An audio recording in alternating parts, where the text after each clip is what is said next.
Hello everyone, Hexlex here with another Master Duel video. So this video is going to be a little bit different. Instead of just general replays, we're going to be taking a look at some very specific ones. If you've watched the videos from the last 2 days, then you already know what kind of replays I'm going to be talking about. And it's kind of fitting that our favorite golden boy is right here on the home screen because he is going to be somewhat the subject of today's video. That is how to play against Eldlich and other stun decks. So we've all come across them on the ladder. We all love to hate them. We have all felt that sinking feeling in our stomach when our opponent goes first and they place a spell or trap face down, and then another, and then another, and then another, and all of a sudden you're thinking to yourself, how am I going to even resolve one effect, let alone win this duel? Well, let's actually take a look at how we can do that. Alright, we're going to go ahead and start actually not by looking at replays, but looking rather at the deck itself. Of course, our Tri-Brigade Zoodiac, but there are some things that I want to point out before we look at the duels. Mainly is that the thing I want to point out is that you have to be prepared in Master Duel for playing against stun decks, and you also have to be prepared in general for playing second. I've alluded to this before in other videos, but in Master Duel, it's best of one format on ranked ladder. There's no side deck like in the TCG. Master Duel is extremely similar to the TCG, but this is a very important difference. This difference is the reason we are main decking Harpie's Feather Duster and 2 Lightning Storm in our Tri-Brigade Zoodiac deck. If I were playing a best of 3 format, if this were like a TCG, then these cards would very likely be in my side deck, and I would not be main decking them. However, since every match is just decided by one game, we have to be prepared to play against stun decks, so we have to play these cards in our main deck. This being prepared is like the most important thing you could honestly do against stun decks. And honestly, I could even extend this advice to you want to build your deck in a way where you can play towards going second in general. It's why we're playing 3 Maxx, it's why we're playing 3 Ash, 2 Nibiru, 3 Imperm. Obviously these cards are good in general, called by as well to an extent. Called by, actually, while I'm here, let me talk about Called by the Grave. If you're playing a deck that's even like somewhat a combo deck, I think you should probably be playing Called by the Grave, most likely. This card is at 2. It is a very, very good card. Most people think of it as, oh, this is the card that stops hand traps, but Called by actually has additional uses beyond just that. Not only is Called by very useful for stopping hand traps, but it can also be used against our favorite golden boy. Now, that is a very niche use. Obviously, the main reason you'd want this card in your deck is to counter hand traps. You should not put this card in your deck specifically to counter Eldlich. If you want to do that, you could try like DD Crow. Would be a good hand trap to play against Eldlich the Golden Lord as well. But Called by the Grave, if you're playing a combo-based deck, if you're playing any deck that is prone to getting hand trapped and or is very hurt by getting hand trapped, I mean, honestly, you know, if we go look at our Bird Up deck, I was trying to think of the nickname here. I mean, you can see we set it up in pretty much the exact same way. We've got our Called Bys, right? We've got our Harpie's Feather Duster, we've got our 2 Lightning Storm, and we've actually got a DD Crow in this deck as well because it's a level 1 winged beast. And, you know, we've got our hand traps. You know, I've built this deck the same way, where it's not more geared towards going second, but we're prepared to play second, and we're also prepared to play against these stun decks. Now, Eldlich is not the only one out there. There are multiple different kinds of stun decks in the format. There are True King decks, there are Altergeist decks. Sky Striker is kind of a stun deck. It's like a half stun deck, where it's got like Widow Anchor is particularly annoying, and it can reuse that card a lot. But yeah, like I said, it's like a half a stun deck. Even Drytron, kind of to an extent. I wouldn't call it a stun deck. It's obviously very combo based, but when they set up a Herald and you have to play through it, it's very similar to playing against a stun deck in that we know our opponent's going to be using most of their cards to negate or stop ours. Like, that's their main objective. So yeah, that's the first and biggest tip I can give, is build your deck in a way that you are prepared to fight against these decks. Now, you don't have to go all in, right? We don't have to be playing like 10 cards that destroy like spell and traps. Or again, we don't have to be playing Called By if we're not going to be, if we're only going to be using it to counter Eldlich. But you do want to have ideally some amount of like Feather Duster, Lightning Storm. Another good one that I've even also played in the past and considered playing again a couple of times is Twin Twister. Is a very, very good card. Galaxy, let me just search for it here. And that should bring it up. Galaxy Cyclone, or no, sorry, not Galaxy Cyclone. What's the, oh no, I don't know what the card's called. Shoot, it's the one where you pay 1,000 life points. Quick play spell, pay 1,000 life points, destroy and banish like a spell or trap card. That's another good back row card you could play. Although, that one I actually like less because it only hits one card, which is also the same reason I don't like something like, say, Mystical Space Typhoon. Really, you want to be playing something like Feather Duster or Lightning Storm or Twin Twister, ideally, that will hit multiple back rows, but those are other options as well, so... Okay, without further ado, let's go ahead and take a look at some actual replays. As soon as the game will let me. There we go. Alright, now I've mentioned these in my last few videos that I have some replays set aside specifically where I play against Eldlich and other stun decks, and I show you different ways that you can come out on top. Let's start with this duel against Jeffrey here. Jeffrey is playing an Eldlich deck specifically. I should have shown off the deck profile, but I also watched the replays beforehand just to make sure I was prepared for the video. So our opponent Jeffrey here is going to be playing an Eldlich deck.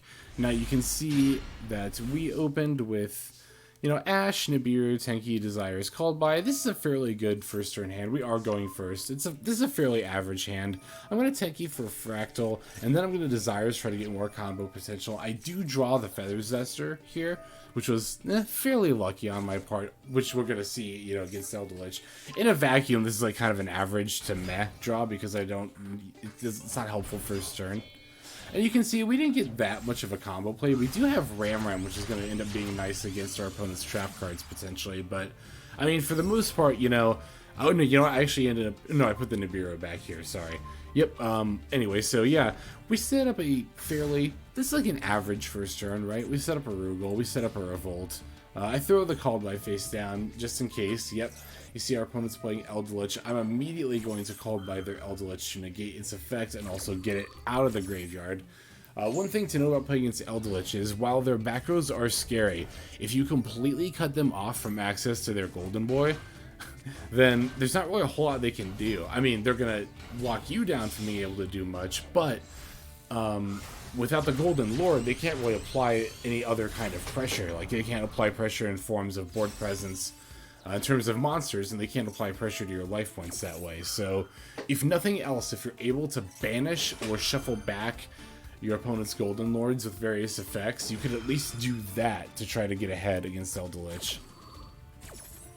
If you're playing Tri-ZEUS specifically, then, you know, flipping up the Revolt during the end phase like this to get rid of their back row is very nice. And, oh, I didn't point this out. I'm sorry, I need to pause something real quick.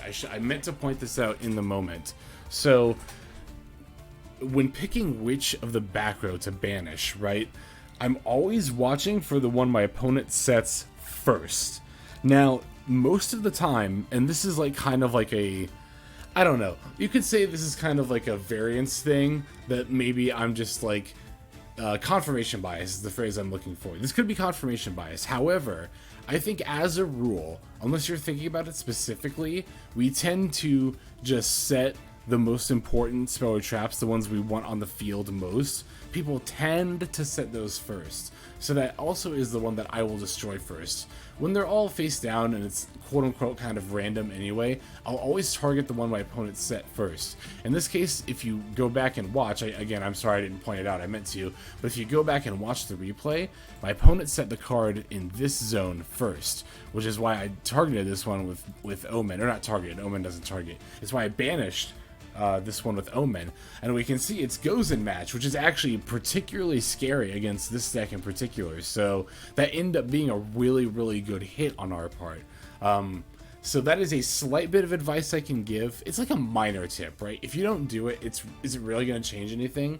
Probably not in the grand scheme of things. However, and again, this could just be my confirmation bias, I tend to notice that people tend to put their most important back rows down first. So that's the one I tend to target.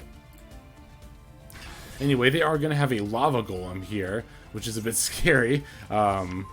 And they're going to end up having the trap card that summons a Golden Lord. I'm not scared of it, though, because I have Ash, and also I'm not scared because I have the Harpie's Feather Duster here.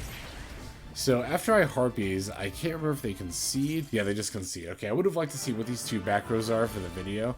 But yeah, Jeffrey's going to go ahead and surrender after we Harpies here. So yeah, it was an above average draw in that we didn't draw Harpie's Feather Duster. Specifically because Lightning Storm wouldn't have been as helpful. But you see our average hand was, or opening hand was fairly average there, right? We are going to see videos where we open very, very well, and we can see how obviously that's going to help against Eldlich.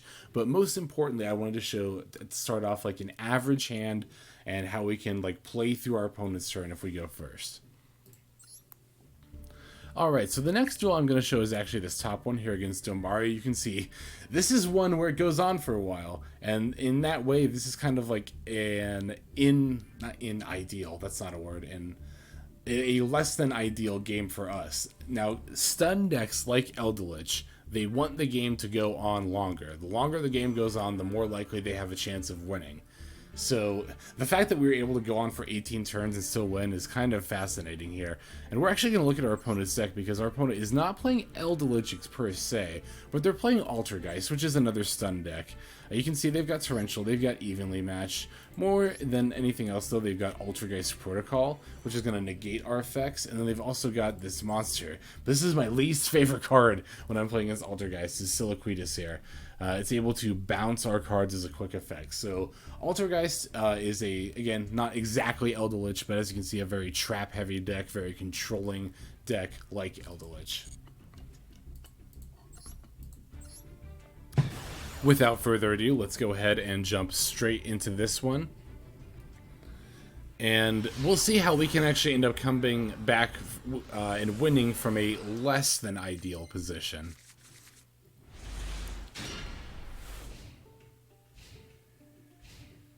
Yeah, you can see our opponent gets the first turn, and we really don't have a good second turn hand. This is definitely more of a first turn opening hand.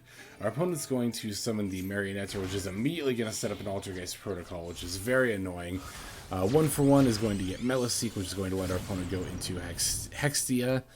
So now they have a Monster Negate and a Spell and Trap Negate, as well as setting up their Multi-Faker for future searches as well. They also have another back row in addition to that. So again, while not Eldlich, Altergeist is very scary in the way it's able to control. We're going to start by activating Fraktall. Our opponent's going to play the Protocol, but obviously they're not going to give up their Hextia just to negate our Fraktall. We're going to next send Kitt. Our opponent's going to respond by setting up their Multi-Faker. Basically, our opponent's just kind of setting up their field while we're setting up our graveyard. Yeah, they've set up the Multi-Faker linked to the Hextia to give her more attack, and they also have not only the search, but also the negate set up with the Protocol now. I mean, they had it set up before, and now, as you can see, they set up the Siliquitus as well. So, yeah, we're definitely playing like an uphill game. And as if it wasn't enough uphill of a game already, our opponent's got Maxx on top of it. Now, again, this is yet another game where it would be very easily to mentally concede here. I've talked about this concept in videos in the past, but let me go over it again. When I say mentally conceding, I'm referring to not actually hitting the surrender button yet, but kind of in your brain going, oh, you know, my opponent's got full control. There's no way I'm going to be able to play through this. I mean, I won't surrender yet, but I mean, at this point, I'm pretty much just going to have to watch my opponent make plays. And once you get in that kind of a mental rut, it's very hard to get out of it. And being in that mental rut, it means you're focused on how bad the board position is, and you're not focused on playing out of your bad position. So really when I say mentally conceding, I'm referring to the idea that you're thinking about the fact that you're losing instead of thinking about how you're going to get out of your losing position into a winning one. Now, as you can see here, we set the 2 Revolt. We're going to flip up the first one to get negated by Hextia, which will then rather let us set up the second Revolt to then banish the Hextia with our Omen. I'm chain blocking here because I want Omen to go off, so as usual we're going to put Kitt at the very end of the chain so that she is the effect that will get targeted for negation by our opponent's effects. Yeah, we're going to banish the Hextia. Our opponent is going to get to Siliquidus though and bounce our Omen. Like I said, I really can't stand this card. This is by far the most annoying card in Altergeist in my opinion. Altergeist is kind of another deck I've thought about playing, although I did not Dust, that's Hearthstone. I did dismantle a multi-faker though, and I don't really feel like crafting another one, so if I pull another multi-faker, I guess I'll think about building Altergeist, but yeah.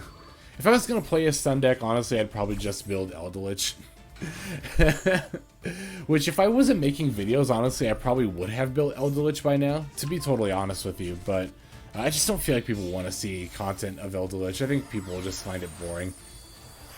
Okay, here, so you see my opponent did counter our Kerass play, however, and this is another thing that is really important when playing against stun decks. You want to make sure you have a plan, a backup plan, and then if possible, a plan C, like another backup plan. So by plan A, in plan A, you want to plan on getting stopped. So plan A was Kerass. I knew that was going to get stopped. I knew I wasn't going to be able to get a Kerass to stick with Siliquidus out. So Whiptail is my plan B here. Whiptail into attacking into Drident, setting up a 4-material Drident, or not Drident, a 4-material Zeus here. Zeus is a very good tool for Tri-Zoo in particular against stun decks, especially if you can get 4 or even 6 materials on it, because then obviously you're able to get multiple destructions, and stun decks like Eldlich and Altergeist tend to commit to the field a lot. By the nature of the way they play, they end up setting a lot of spells and traps, so they end up being very board committed. So if you're able to successfully get a board wipe like Zeus off, that can often be devastating for your opponent, because they typically won't have very many cards left in hand. Now, Altergeist is a little bit different from other stun decks like Eldlich in that it does have some combos, and it has a lot of recursion, as you can see. So the board wipe wasn't quite as devastating as I wanted it to be. They're going to end up with another 4 back row. But okay, we'll just play through it. We're going to start with Tenki to try to bait out a back row, even though I already have the Fraktall. I'm using Tenki to draw a response. Our opponent does have Imperial Order. Fortunately, Tenki is our only spell, so that's not really going to be too devastating to us. They're also going to flip an Altergeist Manifestation, which is going to not only allow them to get a search off of Multi-Faker, but now they have a face-up card set up with their protocols. So here, I'm just going to summon Kerass and Fraktall and then go to the battle phase, right? Because I know that Fraktall... Okay, I actually have to pause here because I have to explain these plays as they're happening. So I know that if I try to activate this like Kerass or Fraktall, my opponent's got the Multi-Faker and the Meliseek, the level 1 Altergeist I destroyed. I know they got those up, but I know these 2 face downs are protocols, right? So I know they can get an effect negation in. So I figure, well, I'm just going to move to the battle phase, because I'm not going to be able to set up a significant board to attack with anyway, and if I can at least destroy both of their monsters, then they'll have to sack one of their protocols for the other one, which would be an ideal scenario for me. Now, Meliseek is going to get the search, and I did actually forget about the level 5 Altergeist being able to negate attacks. I don't want them to set this up on the board just yet, especially with this bounce effect. That'd be kind of, not devastating, but this would be really bad if this happened to me now. So after I attack Meliseek with Kerass, it was technically right to hit Fraktall and a Multi-Faker. That would have been the better first attack here, because now that Kerass has hit Meliseek and they've searched this Concuri, I'm not going to be able to really attack. I mean, I could attack, but I'm not going to here. That's what you see. I move into main phase 2. Now I'm going to activate Fraktall. I'm going to try to set up some plays here, just to try to bait out a response. My opponent didn't respond to Fraktall, so I'm going to go into an access code talker here, and I'll use the access code talker to now get rid of the multi-faker. Which again, I misplayed. If I had attacked the multi-faker first, to be honest, I should have read Meloseek better. That's what ended up happening. I didn't fully read Meloseek, so I forgot that she was able to search an Altergeist card when I destroyed her. Okay, so here we're going to go into an Omen.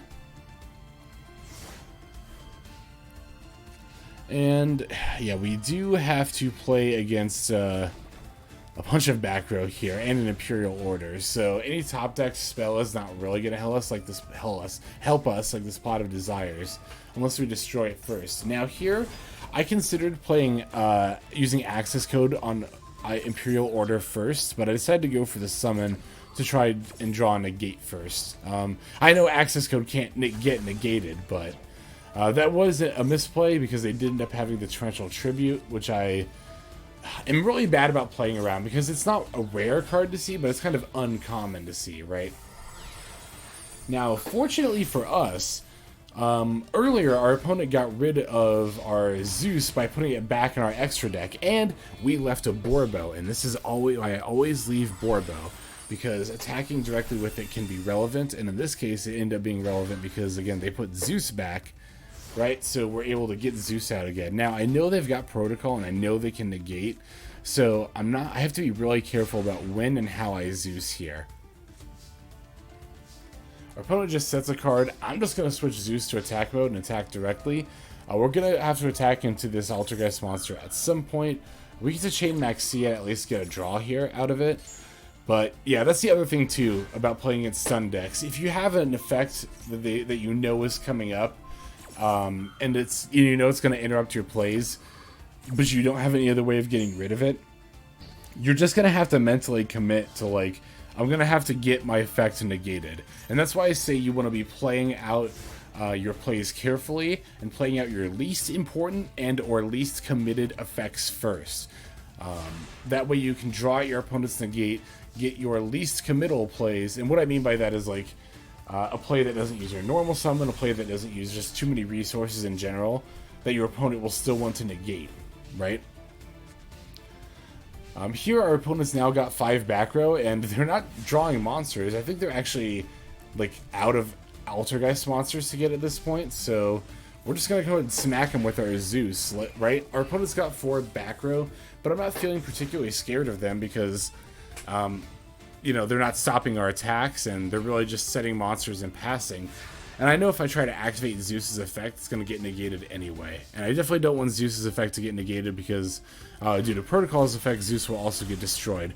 I'm also not summoning Maxx or Kitt here because I don't want to get Torrentialed. Since I got Torrentialed once, I mean, it's at 3. If a deck's playing 1 Torrential, they're probably playing 3. So I don't want to just walk into that. We finally drew the Harpie's Feather Duster after all this time. We're finally able to rip it. And we got super lucky in our zone placement. Oh my god.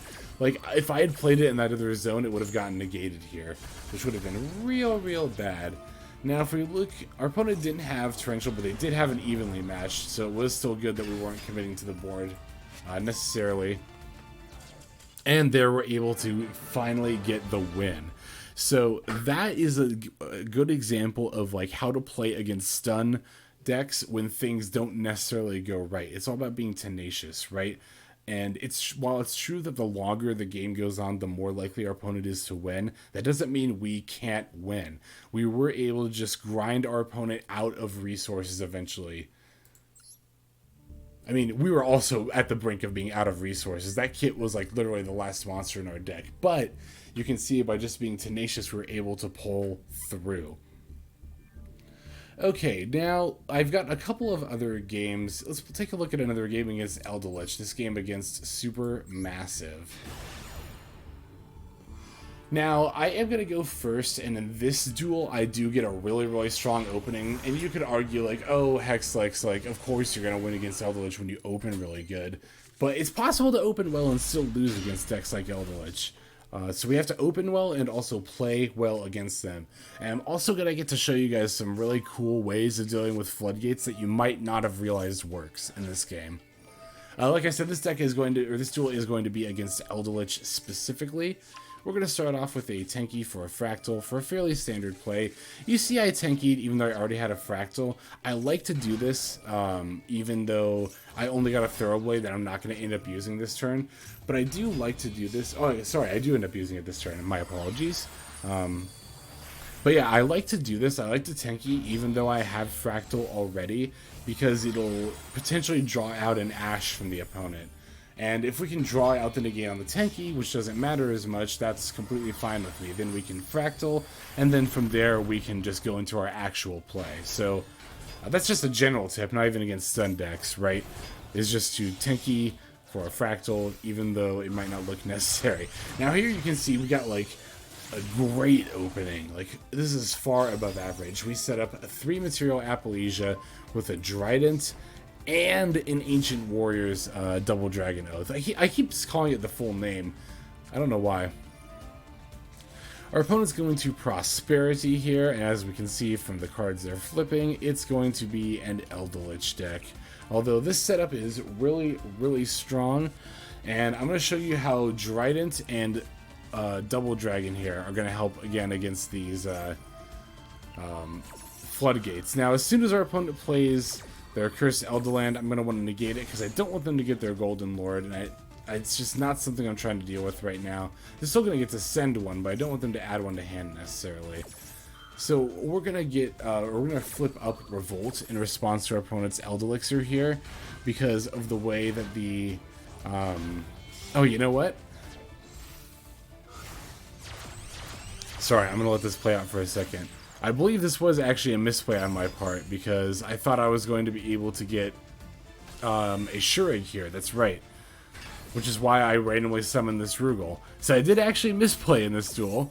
Yeah, like I said, I thought I was going to be able to get Omen to summon the Eldlich here. I totally spaced on the fact that I only had 3 zones open. I was a little bit on mental autopilot. You kind of don't want that to happen, right? I mean, you definitely don't want that to happen. We are still going to get to put our opponent's Eldlich back, though, with the Ancient Warrior's Oath, and then we can negate its effect with Appalachia here. Yeah, here we don't have like a way to banish the Golden Lord, but we're still able to prevent it from getting on the board in general. And like I said in the last video, if you're able to prevent them from getting their Golden Lord down, then your opponent doesn't really have a whole lot to fight you with.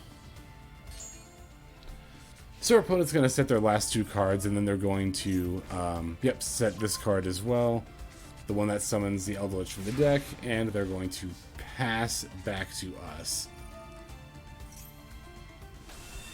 Okay, so they do get another Golden Lord out, but we can just go ahead and Drident. Now, they're going to flip There Can Only Be One. Now, I'm going to flip Drident in response to There Can Only Be One, right? Because the way that Chain Links resolve is that Drident will resolve first, destroying There Can Only Be One before I have to get rid of any of my cards here. Now you can see our opponent's going to flip a Skill Drain in response. But similarly to the Drident, I can actually chain my Ancient Warrior's Oath Double Dragon. I'm going to send my Appalachia because she's only got 1 negate left and I don't need it anymore.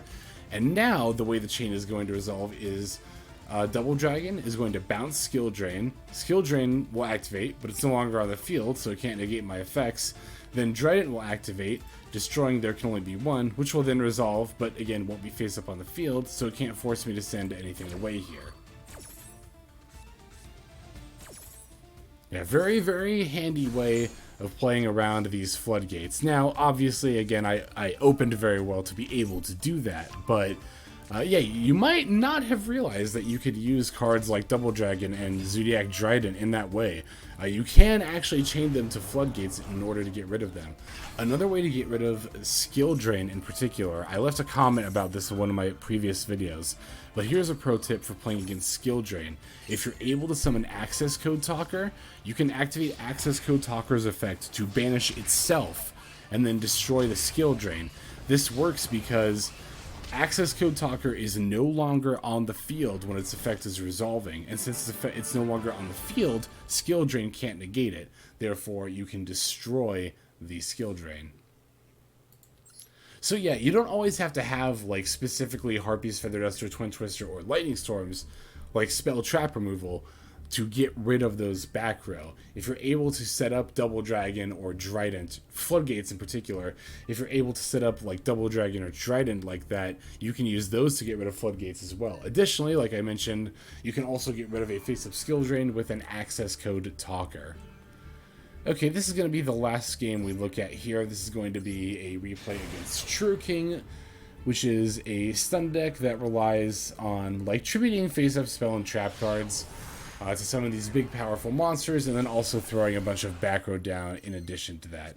Now this is just a game where I open extremely well, and my opponent's not going to be able to do much as a result, so that's kind of why I save this one for last. This is kind of like a bonus game, I guess, more or less of me winning against a stun deck. But we're going to Kerass send Kitt, Kitt Fraktall, or Kitt send Nervall, Nervall add Fraktall. We're going to get Ferrijit's effect to summon the Nervall here. This is a fairly standard setup play. Now that I've gotten all my searches, I'm going to Desires. And we're actually going to end up in a pretty solid position against any deck. But, I mean, the Maxx and Ash at the end would have been better if it wasn't against a stun deck in particular. But the Ash will still be useful at least.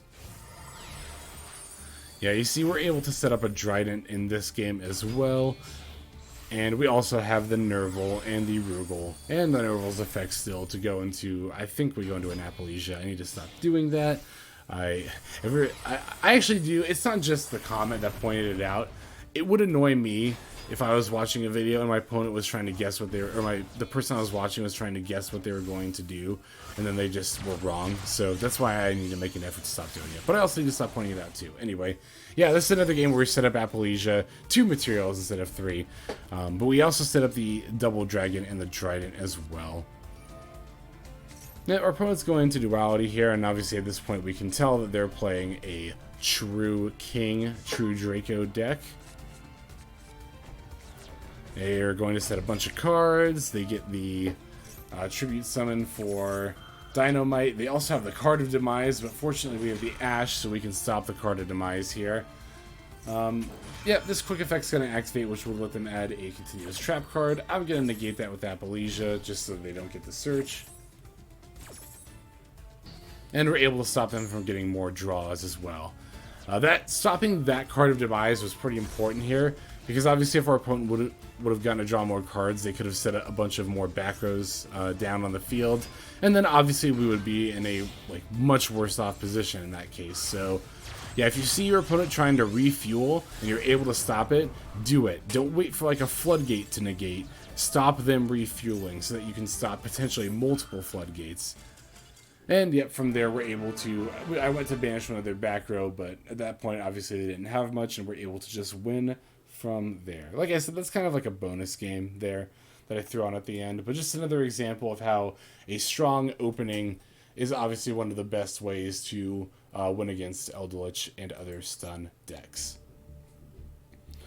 Alright guys, so that's all the replays, and that's pretty much all I've got for you in this video. I hope I was able to be of at least a little bit of help in playing against these decks. Now, again, a lot of it does kind of come down to just opening either a good hand to counter their back rows or something like Lightning Storm, Harpie's Feather Duster, Twin Twister, in order to get rid of those back rows. But like I mentioned at the beginning of the video, arming your deck with these tools against stun decks is the most important thing you can do.